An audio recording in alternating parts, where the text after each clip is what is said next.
Today marks the second day of the new Loadout Crafting System being released, and I honestly couldn't be more disappointed. I do think that development resources could have been better spent elsewhere during the time that it took to come up with this system, but that's besides my point. Today I wanted to give you my arguments on why I strongly believe that this system is awful and why no one should use it. First of all, one of my biggest gripes with this system is that it completely bases every craft you make off of assuming that you're using nothing but lead cards. Now, at first this seems alright since the majority of cards that you will unbox from equipment cases will be lead cards. And while you should be thankful to even get a high rarity card such as a bronze, silver, or gold from an equipment case, and while they do give you a higher amount of fragments from recycling than the lead cards will, which the new system assumes you will almost use exclusively, it completely devalues these high rarity cards for anyone who has and will continue to purchase them through elite case packs, and especially devalue the already large libraries of cards that veteran players have. For example, let's say that I just finally traded up to that 6th and final gold card required to craft a cobalt with the old system, but I'm still missing a few thousand credits for the 10,000 credit cost for the trade up. Now the new crafting system is released, and now not only will I not have enough fragments to craft a cobalt if I recycle these 6 gold cards, I will also now need an extra 40,000 credits to complete the crafting process. Now this is just one example about how people who played before the new system are getting screwed over. Another story is about how paying customers are being screwed over too. For example, if I just bought a 10 pack of elite cases with the old system, opened them up and received 2 gold cards and 8 silver cards, I would be able to trade up those 8 silver cards into 2 gold cards with relative ease for only 4,000 credits per gold trade up. But now it's even more difficult to do so. Even though I just spent almost $40 on these cases, I won't even be able to craft what I just received into a higher rarity without having to grind credits for weeks. But if I wanted to, I could purchase crafting kits in the store which can be used to replace the crafting credit cost. This is kinda shady if you ask me, but apart from that, it wouldn't make sense with the new crafting system to craft one rarity higher by sacrificing certain rarities. For example, with the old system, I had a sense of progression and even gratefulness when I traded up my cards. Even though the new system makes it more quote-unquote convenient to trade to those higher rarities, since it eliminates the need to craft up enough cards of lower rarities in order to get those higher ones. But that was the fun in the old system. If I needed to trade up 6 gold cards in order to craft a cobalt card, chances are pretty high that I'd get a really good silver or gold card along the way that I would just end up keeping and farm another gold or silver card that I didn't like to use as trade up fodder. But now that joy of getting a card you really like while climbing the ladder to a cobalt is completely ruined. The system expects you to just recycle every single card you receive and sit on your pile of fragments until you have enough to craft a cobalt, thus overinflating the value of cobalt cards by a great deal and ruining the fun of getting to a cobalt. It's bad enough that the system expects me to play for over 1,000 hours in order to get enough lead cards from random case drops, or to spend every single credit I make on equipment cases in order to have enough fragments for a cobalt, but when all is said and done, I still need 50,000 credits to even consider crafting a cobalt. Again, I could just spend more real-life money for crafting kits in order to negate the credit cost when crafting, but that kills the user experience, especially for everyone who is used to or has even used the old system.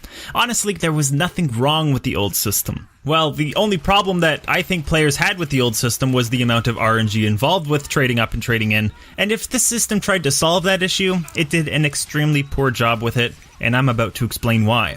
The new system introduced something called weapon kits. These weapon kits allow you to choose a primary weapon for your selected merc and rarity, reducing the RNG chances of getting a loadout you don't want down to a 1 in 3 chance from a 1 in 9 chance. This still doesn't completely remove RNG, which is what people want, for the sake of wanting to keep the cost of cobalts completely overinflated. I think the developers of this system believe that cobalts are worth much more than they actually are, and are trying to keep them as overvalued as possible just to keep players coming back to pay more money or play longer. The problem is, this isn't an MMORPG. I'm not playing World of Warcraft where I might have to return to the same dungeon multiple times in order to kill the same boss for a chance at getting the item that I want. This is a system where I have everything I need to craft what I want, but the game just doesn't want to give it to me.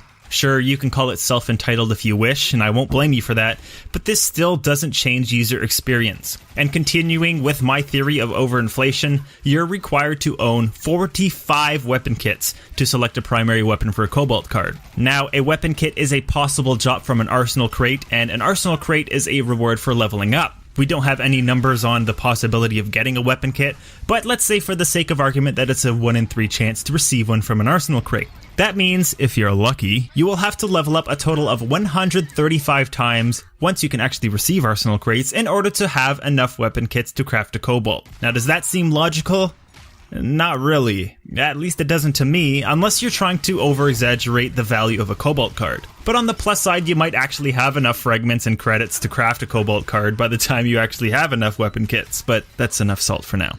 All in all, I'm extremely disappointed with the way this new system looks. The idea for the system is actually kind of cool, but it's basically forcing us to sit on a pile of unusable nothing until we hit the magic number required to craft a cobalt. That is, of course, unless we're silly enough to bother trying to craft anything lower than that, which, like I said, is devalued now since it requires more of each card in order to gain enough fragments to trade up for the next highest rarity. For example, with the old system, I could trade up to 4 silver cards, then take those 4 silver cards and trade them up if I don't like them into a single gold card with 4,000 credits. But now it would make no sense to craft 4 silvers, since if I don't like any of them, I wouldn't be able to recycle them and have enough fragments left over to craft a single gold card instead. Not to mention the credit cost of crafting. Oh, did I forget to mention that? I think I did, so let me run that by you. The credit costs to craft a silver, gold, and cobalt card are 5,000, 25,000, and 50,000 credits respectively.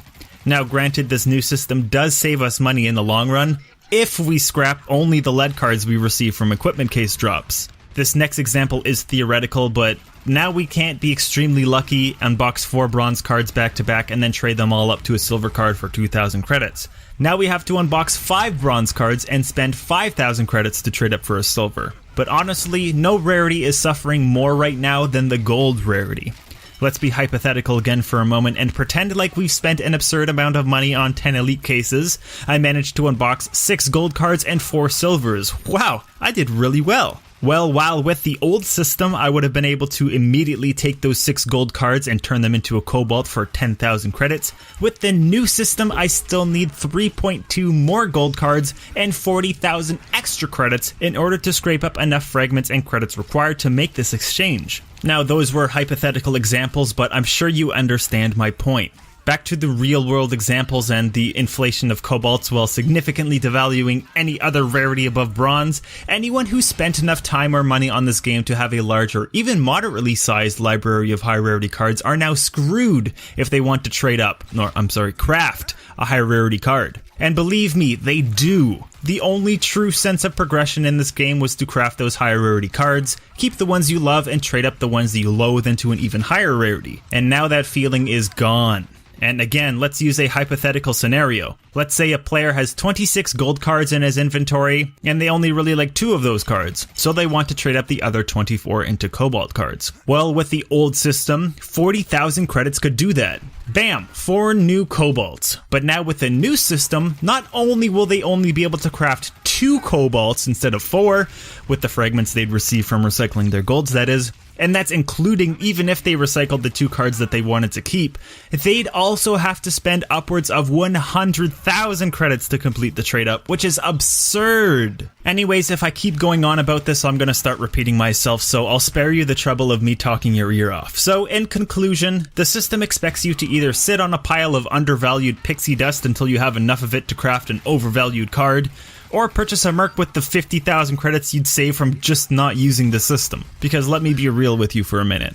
The smart thing to do is to spend your credits on the mercs you haven't unlocked yet. Same could be said even with the old system. The nice thing about the old system is that if you were lucky to get some decent high rarity cards from random case drops, it wouldn't set you back too many credits if you wanted to complete some trade ups. But considering that the new system costs an arm and a leg to craft a decent card, you're much better off just buying mercs you don't own or your preferred loadout in bronze within the store for your credits. The only benefit the system has is crafting a cobalt card from recycling nothing but leads. And who does that? If I can offer you only one piece of advice, it's to not use the crafting system. In which case, maybe the developers of Dirty Bomb might actually realize that their system, while it sounds good to them, spits in the face of their veteran and paying customers. And don't think that this doesn't apply to new players as well, because by the time they can even afford a higher rarity card, they're going to become veterans themselves if they can deal with the slow development period and stick around long enough to do so.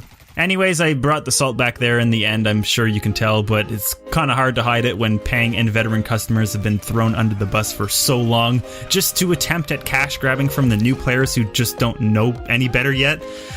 But that's just my opinion. So that'll be it for this video. I am sorry that I dragged it on for so long, but I'm not sorry for dissing this new system, which it's just not good. I hope you enjoyed it, and I'll see you in the next video. But until then, as always, take care, everyone.